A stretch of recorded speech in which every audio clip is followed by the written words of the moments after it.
Back East Brewery, founded in 2012 by cousins Tony Karlowitz and Edward Fabricki with a passion for great beer. This is home brewing to the next level. It's a craft beer brewery located in Bloomfield, Connecticut, and besides their brews, they offer some great merchandise from hats, shirts, a tap handle, and glasses. Currently, they have on tap and in growlers and cans at the brewery. They have the Misty Mountain IPA, year-round flagship offering. The Back East Ale, same thing, year-round. Golden Ale, year-round. Their porters, year-round. And my personal favorite, the Pallet Mallet Double IPA, which is on a rotating basis. The Imperial Stout is out now in this time of year. It's a limited release. And for their seasonal brew, they had Winterfest.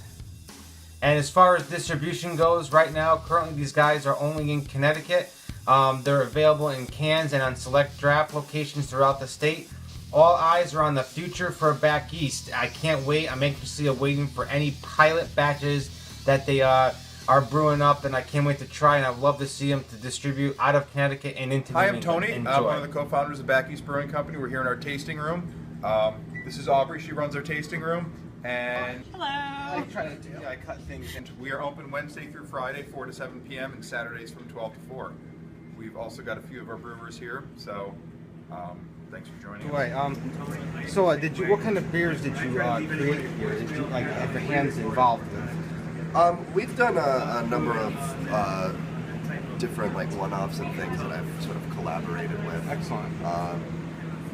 Unfortunately, most of the beer recipe development had already taken place when they hired me. Okay. So, that's tough. It really depends on my mood, you know. Yeah.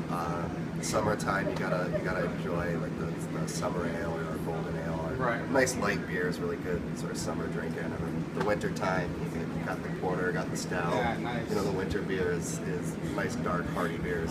How long have you been here? Little over 2 years. Okay, excellent. And where were you from?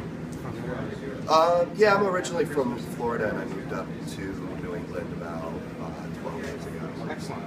My favorite is Pallet Mallet. No Yeah, matter what of season course. it is, it's excellent. It has a nice complex taste to it, Yeah. versus the regular double IPAs that I noticed, they're overly hoppy in your face.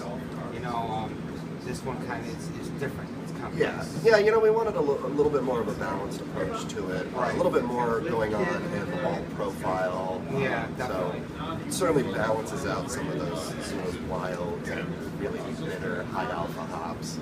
Excellent. And let me ask you real quick, what kind of malts do you know that's in the Pallet Mallet? We use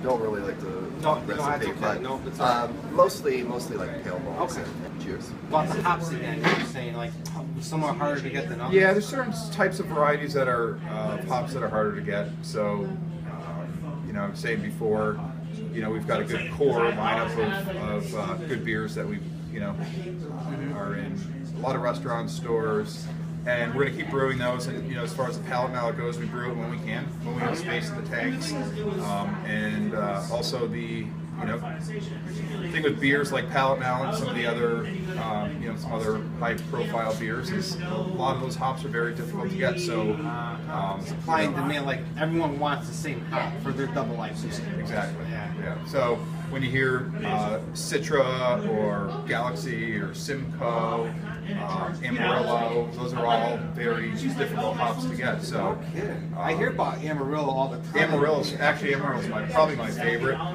That's one of the feature hops in our Pallet Mallet. It's also used in the Misty Mountain IPA. It's probably my favorite. Cascade is another good one. Cascade's not as hard to get. They actually grow a lot of Cascade, but some ones like Simcoe and Citra, they're a lot of the farmers that grow the hops. They're starting to plant a lot more of that, so you'll see some more of that. But those are the high alpha. Those are the kind of the stronger West Coast hops where you're going to get a lot of those citrusy, grapefruity flavors to them. So you get them in bulk. You do, yeah. They're dry, obviously. They're dried. They're dried, right? Yep, they're dried. They come in the pellet form. With our summer ale, we use Citra, Simcoe, and Galaxy hops in there. Definitely by far most popular seasonal. We can it now. We started canning it last year. We'll do it again this year. It's a very hoppy beer, but it's not really bitter, which is kind of one of those neat things about using hops.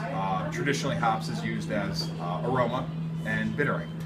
But when you use certain types of hops in a certain type of way, you can get a lot of flavor from those hops. So we really get that in our palate mallet, in our summer ale, and that seems to be What's going on? Welcome, Mike Smith, the head of brewer at Backy's Brewing Company, and I just want to pick his brain a bit on home brewing.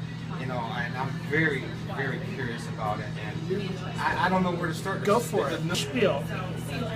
I used to run a homebrew store many moons ago, and I say that homebrewing is the best hobby in the world. It is. And I encourage you to jump in with both feet. A educated home brewer is generally a very good craft beer consumer because it allows you to have the knowledge base to understand the different work that I've been in the industry for a number of years. I've worked at I worked at Harpoon for a while. Really? A place for Excellent. 8 years.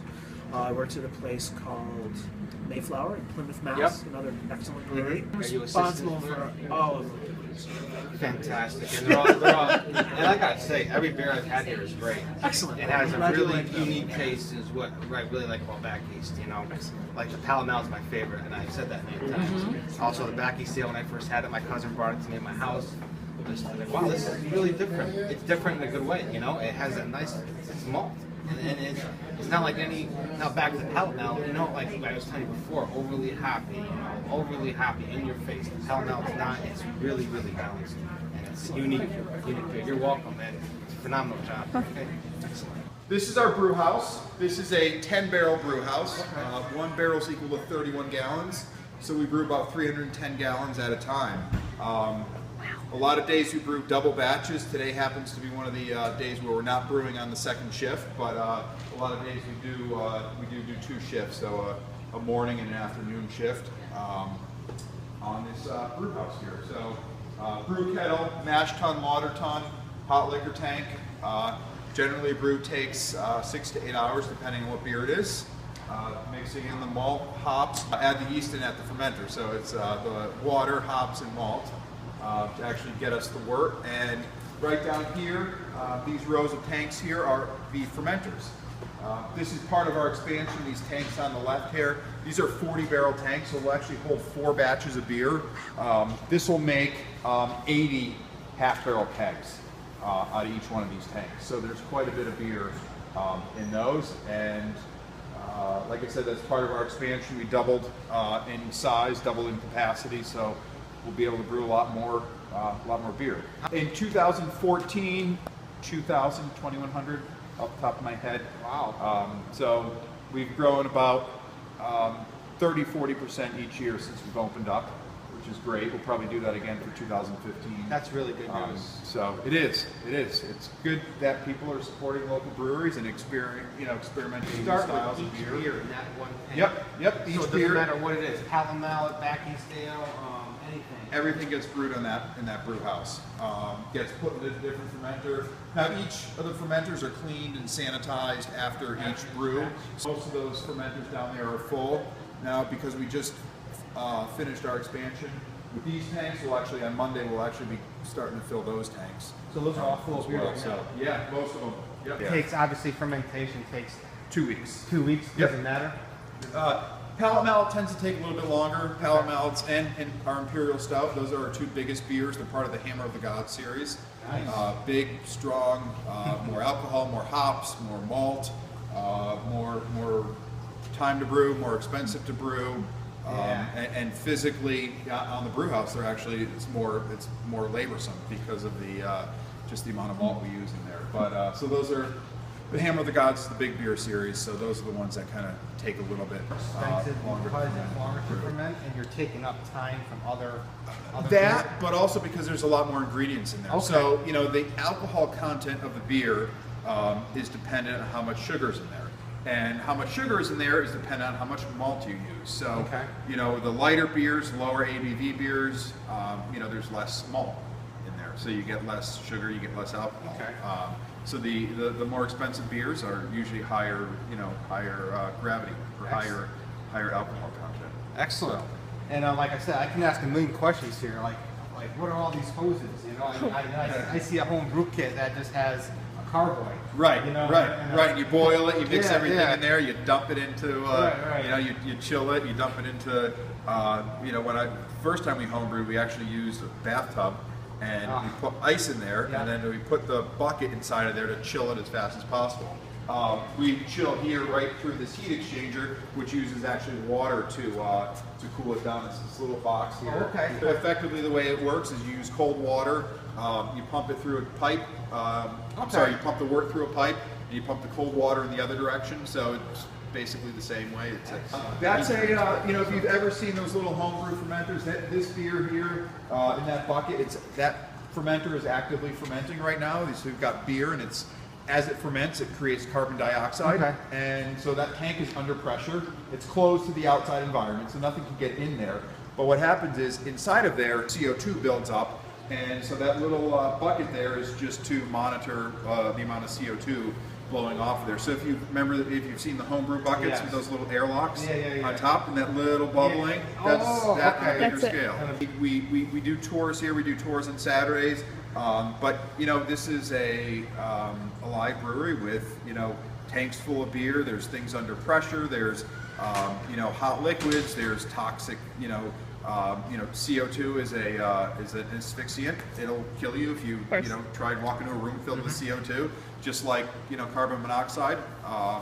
You know, we do have a lot of gases and liquids and things under pressure and high temperatures, and so it's important that, you know, we take what we do seriously, because, you know, job safety is very important. So like when you're brewing the beer, like when you call the greens together, like are you actually up there with the stir that you're dumping on the hops in? So that's our mash paddle. This is a mill. We may have we're brewing tomorrow, so I can take a look in here. That's what the grain looks like when it's all crushed. So that mixes in with the hot water. You steep it kind of like you would with tea. You get all the sugars and all the starches out of there, and then you boil it, and then you add the hops. That's where we use the hops for bittering and the hops for aroma. And then once it's done, that's what we call wort, W-O-R-T. We'll cool that wort on that heat exchanger, and we'll transfer that over into the fermenter, and that's where you actually add the yeast. And the yeast will convert the wort into beer. So there's a old saying that brewers make wort and yeast makes beer. A lot of people would say, well, the brewers make the beer. Yeah. Well, really, it's actually the yeast that does it. The yeast does its magic, and it creates the beer. Carbonate it, and we get into kegs and cans and send it across Connecticut, and hopefully at some point when we have enough capacity, we'll send it out to other states as well. Right now we're trying to keep up in Connecticut. That's great. Excellent.